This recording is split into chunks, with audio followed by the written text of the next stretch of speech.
आपण निघालोय मुंबईला एका इंटरेस्टिंग प्लेसला आपण व्हिजिट करणार आहे. तर बघूया कसा आहे एक्सपिरियन्स तिथला. एक्सप्रेसवेवरून जाताना आपल्याला हा मिसिंग लिंक लागतो.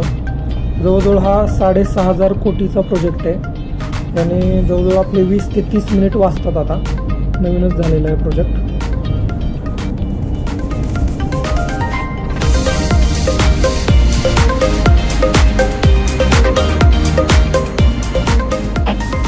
तर आता आपण अटल सेतूवर आहे.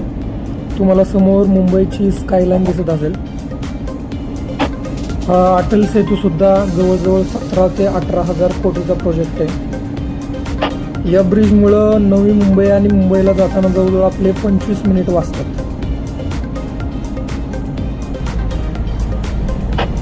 आपण आता मुंबईमध्ये प्रवेश करतोय.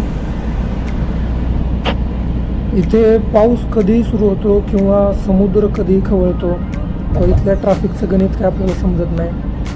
पण मला एक प्रश्न पडायचा की एवढा पाऊस आहे, एवढी गर्दी आहे, एवढा स्ट्रेस आहे, तरी लोकांना ही मुंबई का आवडते. बघूया आपल्याला या प्रश्नाची उत्तरे मिळत आहेत का. इथं वेगवेगळ्या राज्यातून लोक उद्योगधंदा किंवा नोकरी बघण्यासाठी येत असतात. हे राईट साईडला आपल्याला ताज हॉटेल दिसते. काही लोकांचं स्वप्न असतं की मला ताज हॉटेलला चहा प्यायचा आहे किंवा ताज हॉटेलला मला जेवण करायचं आहे. ताज हॉटेलपासून जवळजवळ 300 मीटरवर हा बेव्ह्यू नावाचा कॅफे आहे. त्यावर मस्त एकदम सी व्ह्यू दिसतो आपल्याला. तुम्ही व्हिजिट करू शकता.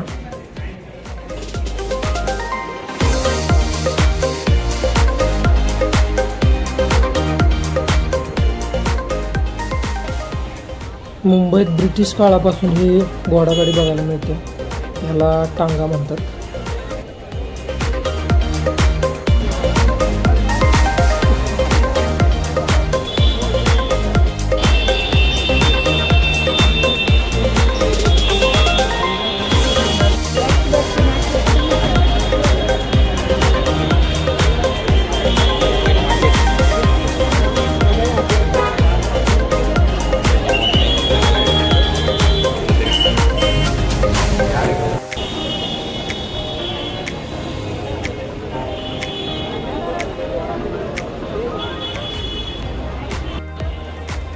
ही BSTची डबल डेकर बस आहे.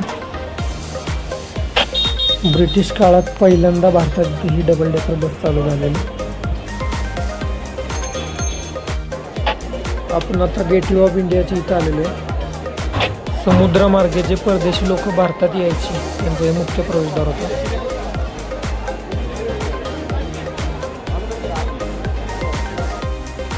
...1948 मध्ये भारतातले जे शेवटचे ब्रिटिश सैनिक होते ते याच गेटमधून भारत सोडून गेले.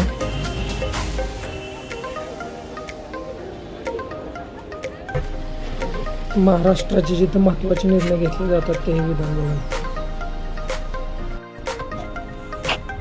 आज आपण एका रिअल इस्टेट बिल्डरला सुद्धा भेटायला चाललोय, जे हजारो एकर जमिनीचे मालक आहेत. बघूया त्यांच्याकडून आपल्याला काय शिकायला मिळते.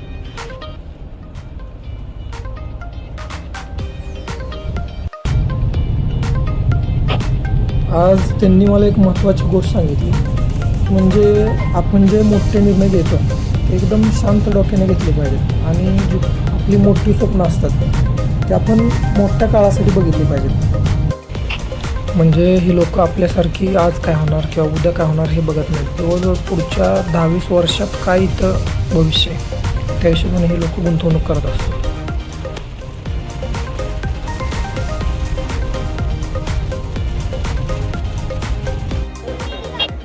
हे मरीन ड्राईव्ह मुंबईकरांचं थेरपीचं ठिकाण. बॉलिवूडचं सुद्धा हे आवडतं ठिकाण. भरपूर मूवीजचं इथे शूट झालेलं आहे. तर अशा प्रकारे आपण मुंबईतील वेगवेगळी ठिकाणे बघितली, तिथला इतिहास बघितला, तिथली लोकं बघितली, काय व्यवसाय करतात, भरपूर गोष्टी शिकायला मिळाल्या. आपला असाच प्रवास चालू राहील. भेटूया पुढच्या स्टोरीमध्ये.